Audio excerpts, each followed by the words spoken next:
Bueno, hoy día 31 de enero, horas 12 del día, estamos ubicados en el arco de Cabana Sur, en el lugar denominado Puca Puca. Y estamos esperando la llegada de la banda Unión Juventud Puquio, ya para empezar con la festividad de la Virgen Candelaria.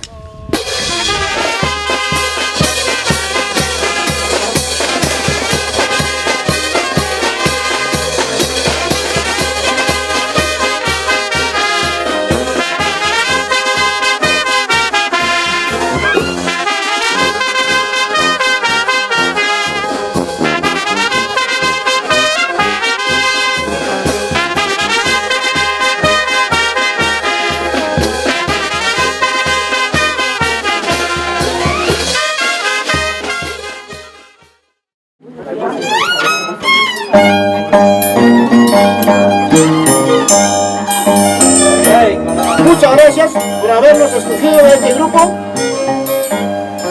y estamos para cumplirle al pie de la letra, señor Pablo, señora Miriam.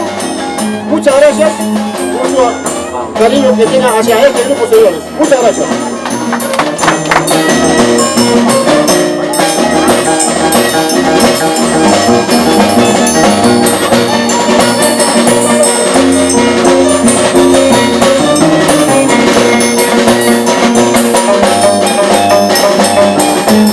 Yo le agradezco a usted por habernos visitado, prima, y que sigan la fiesta hasta las últimas consecuencias, porque esa es la costumbre del pueblo de Cabana. Muchas gracias.